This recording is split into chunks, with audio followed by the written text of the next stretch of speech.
সব রোগ থেকে আল্লাহ মুক্তি দিবে। কোন ইনশাআল্লাহ। সব রোগ, যত রকমের রোগ আছে টেকিং করে পড়বেন। আমার লগে লগে পড়েন। পড়তে রাজি আছেন?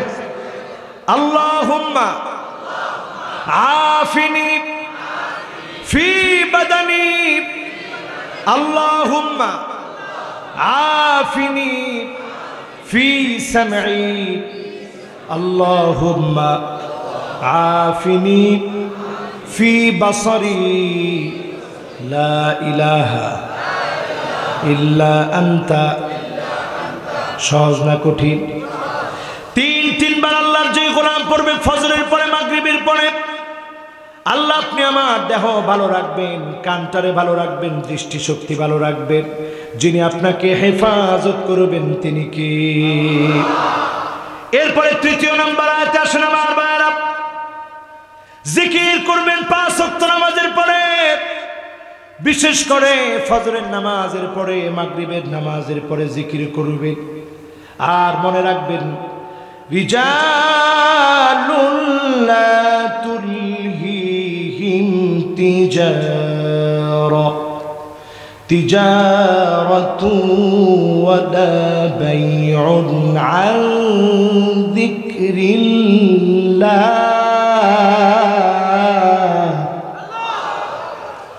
ওয়া ইকামিস সালাতি ওয়া ইতাইজ যাকাত। এখন আমাদের মাঝে বড় ধর্ম হয়ে পড়েছে রাজনীতি, ঠিক না বেঠি? এই রাজনীতির কাছে এমন অন্ধ আমরা হয়ে গেছি, অনেকে এত বেশি অন্ধ হয়ে গেছি, আখিরাত বিক্রি করে দিচ্ছি। শুধুমাত্র দুনিয়ার সামান্য লাভের সামনে আখিরাত বিক্রি করে দিচ্ছি, ঠিক না বেঠি? মনে রাখতে হবে মুসলমান, নেতার চাইতে দল যেমন বড়, দলের চাইতে আদর্শ যেমন বড়, আদর্শের চাইতে রাষ্ট্র যেমন বড়, রাষ্ট্রের চাইতে ইসলাম আমার কাছে কোটি কোটি কোটি গুণ বড়, ঠিক না বেঠি? এ কথা কি পরিষ্কার? যদি তাই হয়, আমার কথা, আমার নেতার কথা, আমার দলের কথা, আমার আদর্শ যদি কোরআন সুন্নাহর বিরুদ্ধে যায়, আমি যদি দুনিয়ার ব্যবসায়ী হই, আখিরাতের ব্যবসার সামনে দুনিয়ার কাছে আখিরাত বিক্রি করে দেব, ওই ব্যবসায় লাভবান হলাম না, লসে পড়ে গেলাম, লসে পড়ে গেলাম। উদাহরণ দিলে বুঝবেন আমার ভাইরা, দুজন ব্যক্তির উদাহরণ। একজন ব্যক্তি হলো সবচাইতে দুনিয়ার সুখী মানুষ, সবচাইতে টাকাওয়ালা মানুষ, সবচাইতে ফেমাস ব্যক্তি যে ছিল, ইমানের দৌলত যার ছিল না, আল্লাহ পাক সেদিন জাহান্নামের ফেরেশতাকে বলবে, ফেরেশতা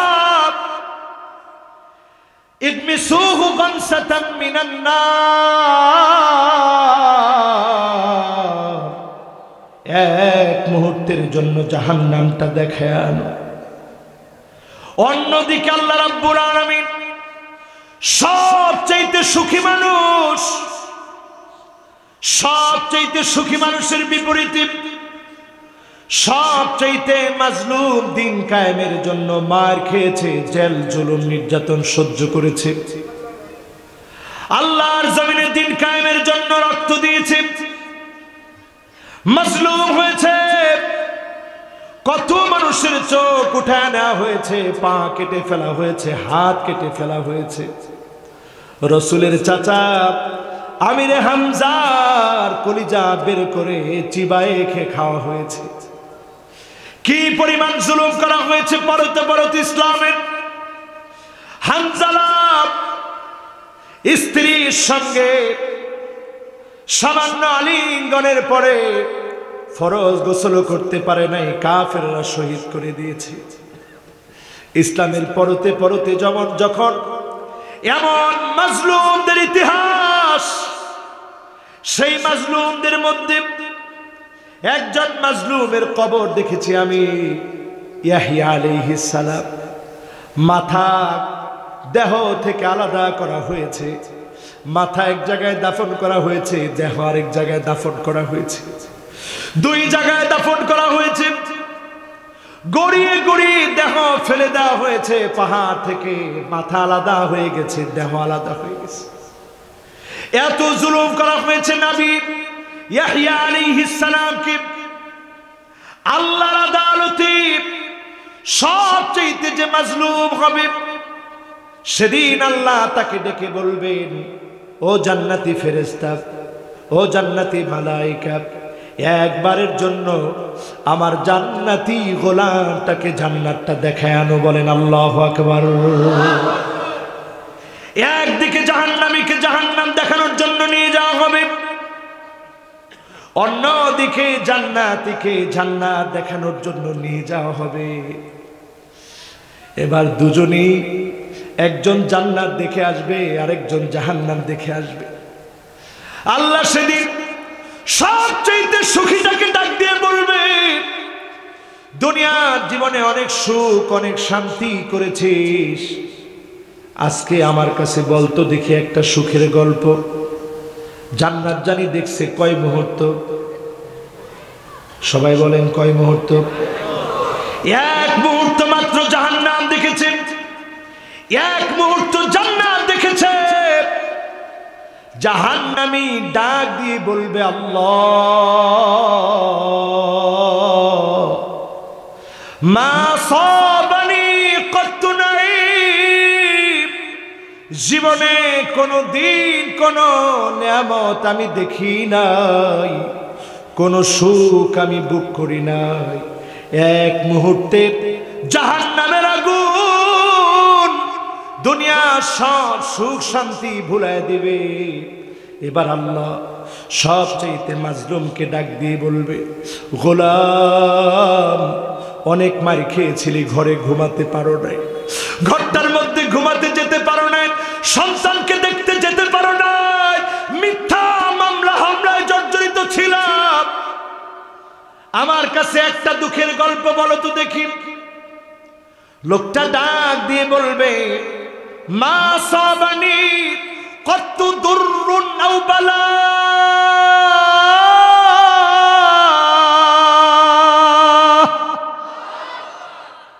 আয় আল্লাহ জীবনে কোনোদিন কোনো দুঃখ দেখি নাই, কোনো মার খাই নাই, কোনো যন্ত্রণা দেখি নাই, কোনোদিন মাজলুম হই নাই।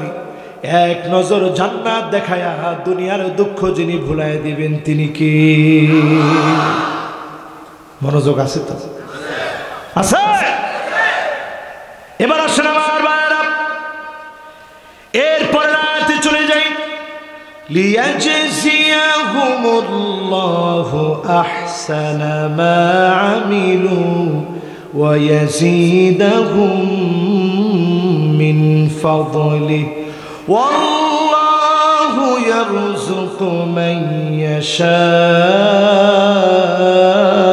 বিগাইরি হিসাব। আল্লাহ রাব্বুল আলামিন প্রতিদান দিবেন, যতটুকুন করেছে এর চেয়ে উত্তম প্রতিদান দিবেন, বাড়িয়ে দিবেন। অনুগ্রহ করুণা যিনি বান্দাকে অজস্র হিসাব ছাড়া রিজিক দিবেন তিনি কি? তাহলে কার কাছে রিজিক চাইবেন? 2015 সনে গেলাম হজে, আল্লাহ খুব অল্প বয়সে নিল। সারা জীবন আল্লাহর কাছে চাইতাম, আল্লাহ যখন খুব হাঁটতে চলতে পারি, শরীরে একটু শক্তি থাকে, এই কষ্টের ইবাদতটা শরীরে শক্তি থাকাকালীন সময় আল্লাহ তুমি একটু ডাক্তার দিও। আল্লাহ একেবারে তাগড়া যুবক অবস্থায় ডাক্তার দিছে, আলহামদুলিল্লাহ। সবে মাত্র বিয়ে শাদী করছি, এরপরে আল্লাহ ডাক্তার দিছে। গেলাম সেখানে।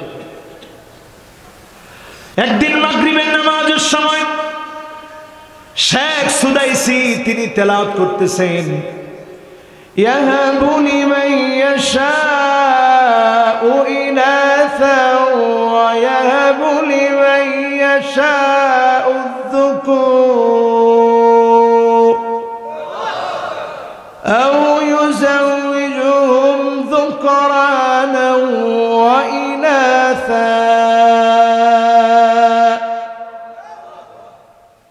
পড়তে পড়তে তিনি ফুপায় ফুপায় কাঁদতেছে।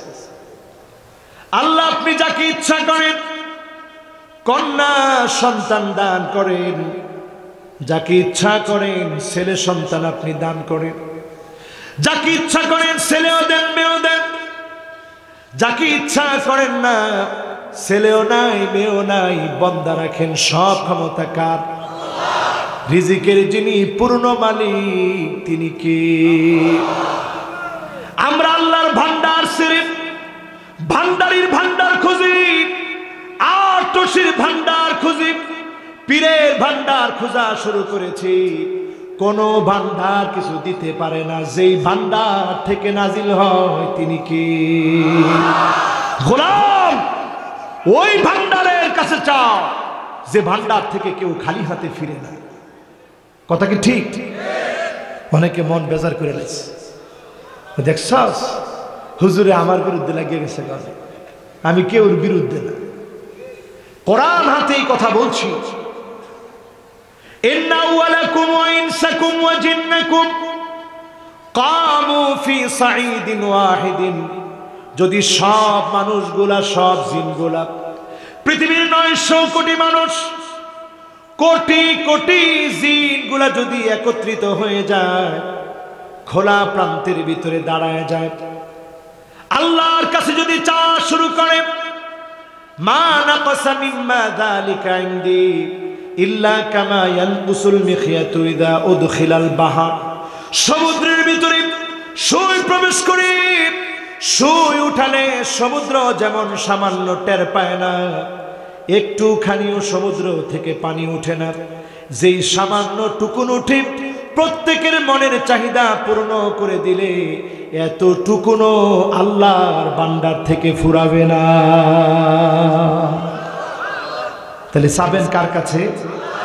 যার কাছ থেকে পাবেন তিনি কে? এরপরে আসেন আমার ভাইরা, ওয়াল্লাযীনা কাফারু আ'মালুহুম কাসারাবিন বিকিআতিন ইয়াহসাবুহু আয-যামআনু মা'আ হাত্তা ইযা জাআহু লাম ইয়াজিদহু শাইআ ওয়া ওয়াজাদাল্লাহা 'ইনদাহু ফাওয়াফাহু হিসাবাহু ওয়াল্লাহু সারিউল হিসাব।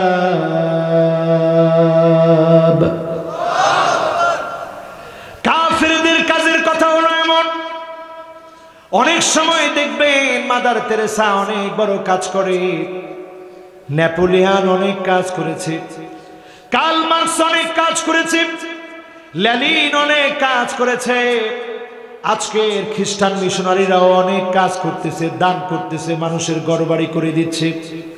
কিন্তু তাদের কাজগুলো হলো মরীচিকার পিছনে দৌড়ানো।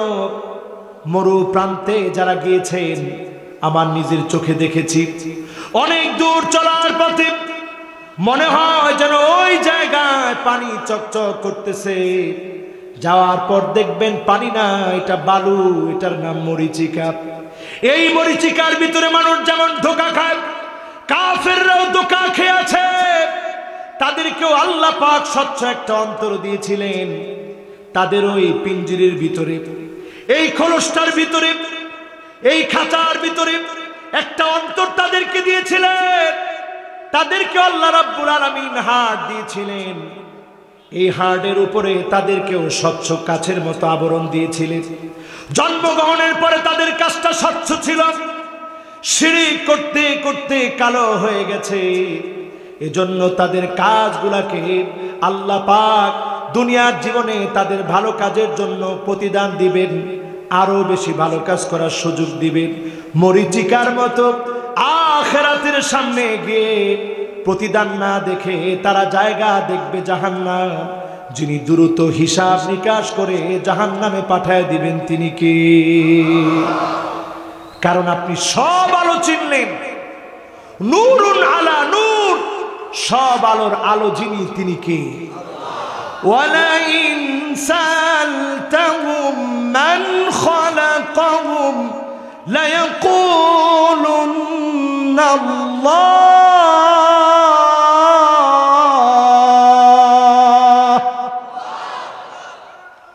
যদি জিজ্ঞাসা করা হয় কে তোমাকে সৃষ্টি করেছেন, তুমি তো বলো আল্লাহ সৃষ্টি করেছে। সে আল্লাহর উপরে তুমি ঈমান আনতে পারো না, তুমি ভগবান বলো। আর যাই বলো তুমি এটাই বুঝাও সৃষ্টি করেছেন কে? সে আল্লাহর উপরে ঈমান আনতে পারো না। মরিচিকার পিছনে তুমি ছুটেছ, তোমার হিসাব নিকাশকে যিনি শূন্য বানায় দিবেন তিনি কে? এবার আসেন পরের আয়াতে, শেষ কথা। কষ্ট হচ্ছে মনে হয়? আমার ভাইয়েরা শেষ কথা আসি। আও কাযুলুমাতিন ফিল বাহরিল লুজ্জি ইয়াগশাহু মাওজুন মিন ফাওকিহি সাহাবুন যুলুমাতুম বা'দুহা ফাওকা বা'দ إذا أخرج يده لم يكد يراها ومن لم يجعل الله له نورا فما له من نور الله أكبر। আমার বাইরে একটা বুঝে বাড়ি যাওয়ার চেষ্টা করে, সমুদ্রের ভিতরে অন্ধকারে পড়ে গেলেন, ঢেউয়ের পর ঢেউ, মাঝে মাঝে ডুব দিয়ে দেখবেন কেমন অন্ধকারের ভিতরে আপনি আছেন। এই অন্ধকার গভীর অন্ধকার, এই অন্ধকারের উপরে যদি আল্লাহ পাক মেঘমালা দিয়ে আরো অন্ধকার বানায় দেন, অন্ধকার কম হবে না বেশি হবে? ঢেউয়ের পর ঢেউ এসে আছড়ে পড়ে আরো অন্ধকার বানায় দিল। এই অন্ধকারের মধ্যে যদি একজন ডুবে যাচ্ছে, হাত বাড়ায় বলে ভাইরে আমারে বাঁচাও। অন্ধকারের ভিতরে রাতের অন্ধকার, সমুদ্রের ঢেউয়ের পরে ঢেউয়ের অন্ধকার, গভীর অন্ধকারের উপরে মেঘমালার অন্ধকার আল্লাহ দিয়ে দিলেন। হাত নাড়ায় আপনি বললেন ভাই আমারে বাঁচাও। বারবার আপনি বাঁচার চেষ্টা করলেন, অন্ধকারের পরে অন্ধকারের মধ্যে পড়ে পড়ে আপনি বাঁচার চেষ্টা করলেন। সমুদ্র থেকে যেমন আপনি বাঁচতে পারবেন না, আপনি বারবার গুনাহ করলেন। আর গুনাহ করার পরে আপনি ফিরে আসার জন্য চেষ্টা করলেন না, আপনি জাহান্নামের দিকে প্রতিনিয়ত দৌড়ালেন, ফিরে আসার চেষ্টা করলেন না। একদিন হঠাৎ করে ডাক চলে আসবে, অন্ধকার কবর ঠিকানা হবে, আপনি আল্লাহর নূরে আলোকিত হতে পারেন না। এই কবরটাকেও যিনি অন্ধকার দিয়ে ভরে দিবেন তিনি কি? এবার মনটা নরম করে দেন, মনটা একেবারে নরম করে দেন। আমার ভাইরা, আমার বন্ধুরা, এই পাঁচটি আয়াতের সারাংশ এসে আল্লাহ রাব্বুল আলামিন বোঝায় দিলেন, গোলাম গুনার কাজগুলা ছেড়ে দাও। ইন্নাল্লাহা ইয়াবসুতু ইয়াদাহু বিল-লাইল লিয়াতুবা মুসিউন নাহার। দিনের বেলায় গুনাহ করে ফেলেছো, এখন রাত হয়ে গেছে, আর গুনার দিকে যেও না। وَإِنَّ اللَّهَ يَبْسُطُ يَدَهُ بِالنَّهَارِ لِيَتُوبَ مُسِيءُ اللَّيْلِ। অথবা রাতের বেলায় গুনাহ করে ফেলেছো, এখন দিন হয়ে গেছে, একটুখানি ক্ষমা চেয়ে নাও, যিনি ক্ষমা করে দিবেন তিনি কি? কিন্তু যে ব্যক্তি গুনাহ ছাড়ল না, আজকের মাহফিল শোনার পরে নামাজি হলো না, নামাজ ছাড়াই যে ঘরের ভিতরে ঢুকলো, যেই মহিলা পর্দানিসীন হলো না, যেই সুদখোর সুদ ছাড়লো না, যেই ঘুষখোর ঘুষ ছাড়লো না, যেই জালেম অত্যাচার ছাড়লো না, তার হৃদয়টা এখনো অন্ধকার আছে। আর যদি আজকে তাওবা করে নিতে পারেন, আপনার হৃৎপিণ্ডের উপরে স্বচ্ছ যে আবরণ দিয়েছিল, আবার এই আবরণটাকে যিনি স্বচ্ছ বানায় দিবেন তিনি কি? এই মাহফিলে যারা বসছেন একটু ফিল করে নিয়ে আয়াতটা নিয়ে, এখন একজনও উঠছেন, আল্লাহর রাস্তা মুরব্বীরাও বসেন। একবারে শেষ কথা, এখন অনেকে যারা দূর থেকে আসছেন চিন্তা করতেছেন জায়গা হুজুর তো শেষ কথা বলতেছে। কবরের ভিতরে একদিন আপনি ঘুমায় যাবেন, দুনিয়ায় সূর্যের কারণে আপনি আলো পান, অন্ধকার কবরের ভিতরে সূর্যের আলো ঢুকবে না, তখন আলো পাবেন কার কাছ থেকে? কথা কয় না।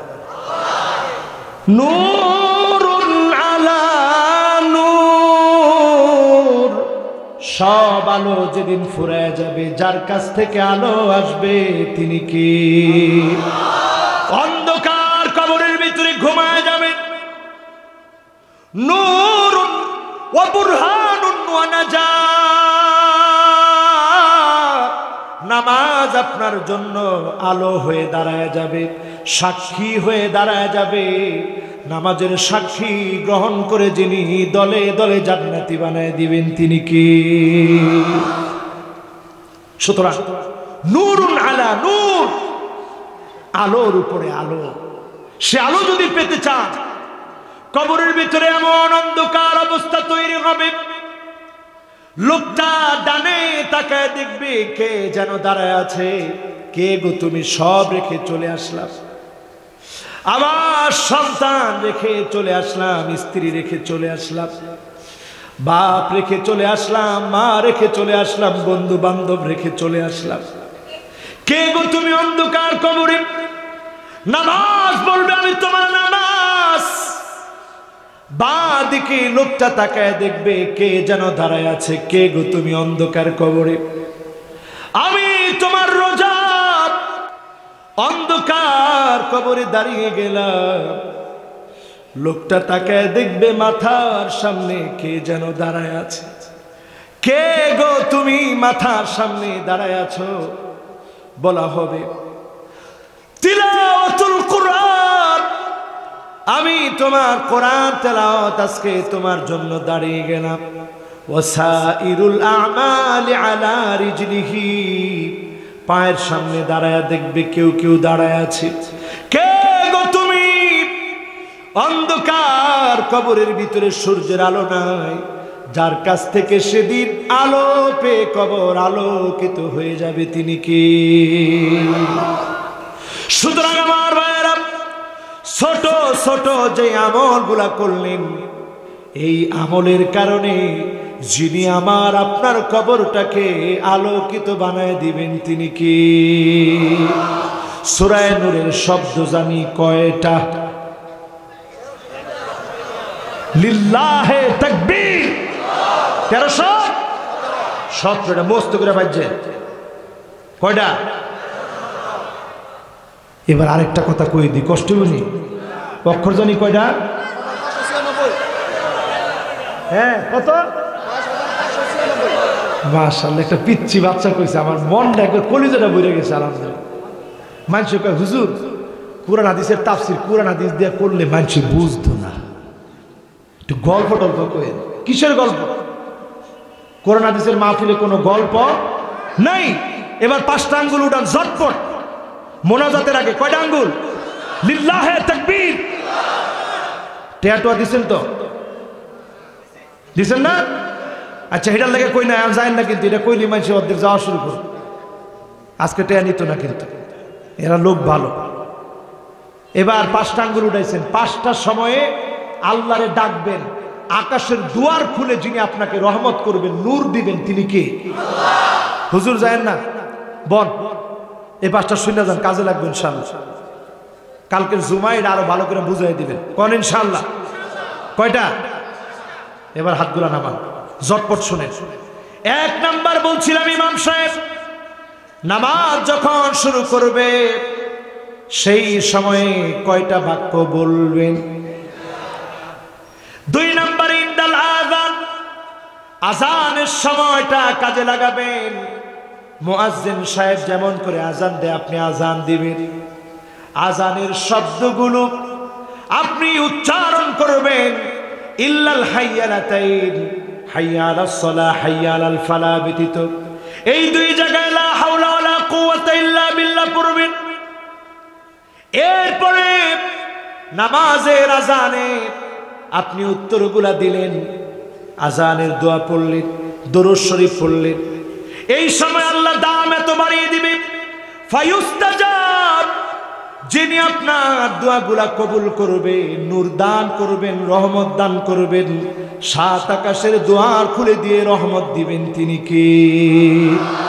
কয় নাম্বার? শেষ। কয় নাম্বার? এবার আসেন 3 নম্বরে আমার ভাইয়েরা। কয় নাম্বার? জোরে বলেন কয় নাম্বার? 3 নম্বরে সুলুসুল আখির মিনাল লাইল, রাতের শেষ তৃতীয়াংশে আল্লাহর কাছে মাঝে মাঝে দাঁড়ায় যাবেন। যখন জালেমেরা ঘুমায় থাকে, আপনি মাজলুম, আপনি দাঁড়ায় যাবেন, চোখের পানি গুলা ছাড়বে। হাত্তা তাওয়াররামাত কদামাহু, আমার নবী তাহাজ্জুদের নামাজ পড়তে পড়তে পা ফুলিয়ে ফেলতো। আপনি মাঝে মাঝে দাঁড়াবেন, আল্লাহর কাছে কাঁদবেন, মনের দুঃখ গুলা বুঝায় বলবেন আল্লাহকে, যিনি সবচেয়ে বেশি বুঝেন, দুঃখ গুলা দূর করে দেন, তিনি কি? ওমর রাদিয়াল্লাহু তাআলা আনহু তাহাজ্জুদের নামাজে মাঝে মাঝে এত কান্না শুরু করতেন, বিশেষ করে সূরা ইউসুফের আয়াত তেলাওয়াত করলেন, ইন্নামা আশকু বাথি ওয়া হুজনি ইলাল্লাহ। এই আয়াত তেলাওয়াত করলেন, তিনি ফুপা ফুপা কাঁদতেন, পুরা মসজিদ যেন থরথর করে কাঁদত, এত পরিমাণ চিৎকার করে কাঁদতেন, আল্লাহ আমার দুঃখগুলা আমার চাইতে যিনি ভালো বুঝেন, তিনি কি? আপনার গায়ে একটা কাঁটা বিচ্ছে, আপনার কাছে যন্ত্রণা লাগবে না? কাঁটা লাগছে, কাঁটা, যন্ত্রণা লাগবে না? স্বাভাবিক যন্ত্রণা লাগবে। এর চাইতে বেশি কষ্ট যার লাগবে, যিনি এর চাইতে বেশি ব্যথা পাবেন, তিনি কে? আল্লাহ বলবেন, ফেরেশতা, হাত্তা শাওকাতি উশাকুহা ইল্লা কাফফারাল্লাহু বিহা মিন খতায়াহু। আদর করে যে মানুষ আমি বানালাম, আমার গোলামের শরীরে রিমান্ডে নিয়ে কষ্ট দিচ্ছে, জেল হাজতে রেখে কষ্ট দিচ্ছে, শরীরের ভিতরে একটা কাঁটা বিঁধেছে, যাও যাও তার জান্নাতের দরজা বুলন্দ বানায় দাও, নিয়ামত গুলা বাড়ায় দাও, গুনাহগুলা মাফ করে দাও, যিনি ক্ষমা করেন, তিনি কি মনে করলেন? আপনার কাটা বিঁধা লাগে, আমার আল্লাহর ব্যথা লাগে। এত আপন আমার আল্লাহ। সে আল্লাহ রাত্রে ডাকেন আর বলেন, হাল মিন সাইলিন ফায়ুতা, আমার কাছে কি এমন কেউ আছে আমার কাছে চাবে আর আমি দিব? হাল মিন মাকরুবিন ফায়ুফাররাজ আন, এমন কেউ কি আছে খুব বিপদের মধ্যে পড়ে গেছে, আমারে বলবে আর আমি বিপদ মুক্ত করব। সুবহানাল্লাহ। 4 নম্বরে আমার ভাইরা, যতজন আজকের মাহফিলে বসেছেন, এসেছেন, খুব খেয়াল করবেন, ইনদাল খাবিস ইনদাল ইসনাইন, 2টা বারে যিনি বান্দার গুনাহ খাতা মাফ করে দিবেন, তিনি কি? জোরে বলেন কি? কোন বার? কোন বার? 2টা বার, সোমবার আর বৃহস্পতিবার। একটু রোজা রাখবেন, 13, 14, 15 আরবি মাসের একটু আইয়ামে বীজের রোজা রাখবেন। এগুলো খুব সহজ, আমল করবেন, রোজা রাখবেন, দেখবেন সহজে হয়ে যাবে। এই 2টা দিন যদি কিছুই না করেন, শুধু আপনি শিরিক মুক্ত থাকেন, আপনার ভাইয়ের সঙ্গে শত্রুতা না করেন, 5 ওয়াক্ত নামাজ পড়েন, আল্লাহর গোলামি করেন, যিনি আপনার গুনাহ মাফ করে দেবেন, তিনি কি? জোরে ডাক দিয়ে বলেন না কে? আরো জোরে ডাক দিয়ে বলেন না কে? অটোমেটিক গুনাহ মাফ, অটো পাস করাই দিন আল্লাহ, সুবহানাল্লাহ। তবে দুইটার আল্লাহ মাফ করতেন, একটা শিরক আর বাইনাহু ওয়া বাইনা আখিহি শাহনা, যে তার ভাইয়ের সঙ্গে হিংসা করে আল্লাহ তাআলা মাফ করবে না। বলবে কি? বলবে আনজিরু হাত্তাস্তালিহা, এই দুইটার একটু ছাড়ো, যেদিন ঠিক হয়ে আসবে সেদিন আমি আল্লাহ মাফ করে দিব। চিন্তা করেন কেমন আল্লাহ! আল্লাহর কাছে না চাইয়া বান্দার কাছে চাইছেন।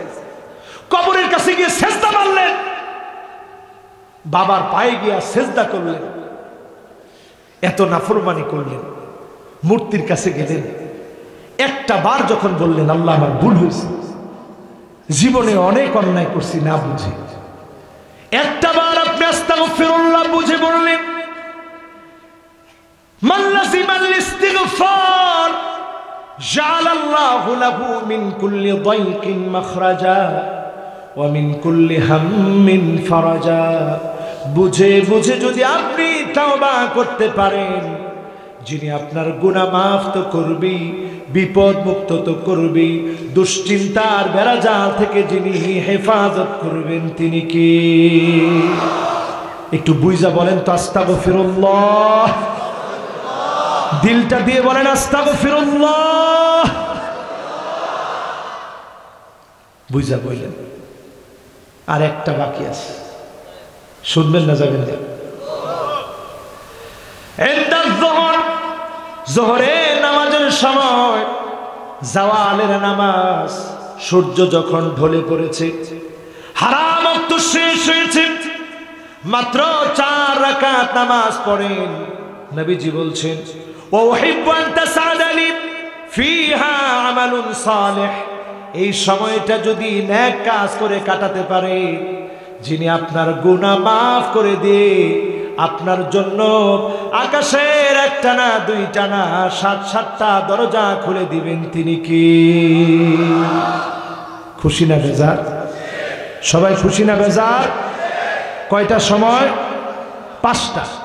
আর আজকে থেকে লাইট দেখলে চিন্তা করবেন, আরে এই লাইটের ভিতরে কি জানি জ্বলতেছে, ভিতরে কিছু হাওয়া, ফাইটা গেলে দেখা যায় না, রুহুটা চলে গেলে দেখা যায়। আরে কথা কয় না, দেখা যায়। রুহুটা কোন দিকে যায়, রুহুটার ওজন কতটুকু? বারবার বিজ্ঞানীরা মানুষ মৃত্যুর পরে দেখেছে আগের ওজন কত, এখনের ওজন কত।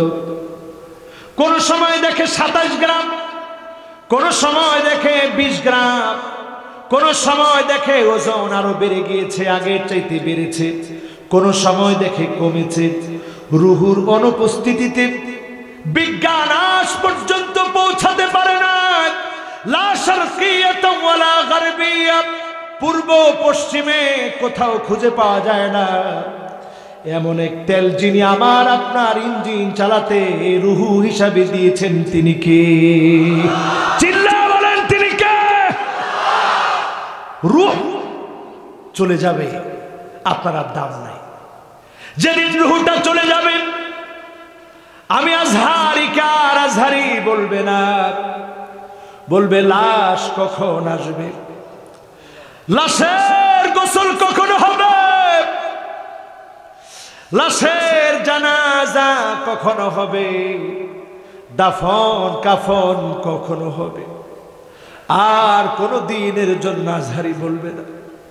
আমি লাশ হয়ে যাব, আপনি লাশ হয়ে যাবে। যতদিন এখন থেকে বাতি দেখবেন, চিন্তা করবেন কেমন করে আলো দিচ্ছে, দিব্যি আমরা মানুষ চলতেছি, এই বাতিটাও জ্বলতেছে, ভিতরে সামান্য হাওয়া, সামান্য আমার আপনার রূহ, এই রূহটা দিয়ে যিনি সচল রেখেছেন তিনি কে? ঠিক যেমন এখানে এখন কালি পড়ে গেলে আলো বিচ্ছরিত হবে না, আপনার ভিতরে আল্লাহ পাক যে আলো দিয়েছে, গুনাহ করলে বাহিরে আর আলো বের হবে না। আপনি জাহান্নামের দিকে যেতে থাকবেন। আল্লাহ জাহান্নামের জন্য আমাদেরকে পাঠায় নাই। ওয়া কুনতুম আলা শাফা হুফরাতিন মিনান নার فأنقذكم منها জাহান্নামের দ্বার প্রান্তে আমরা ছিলাম, সেখান থেকে যিনি জান্নাতের পথ দেখালেন তিনি কে? আল্লাহ পাকের কাছে জান্নাত চেয়ে আজকের মাহফিলের সফলতা কামনা করে আজকের মাহফিল মোনাজাত দিয়ে শেষ করে উঠবেন না কিন্তু।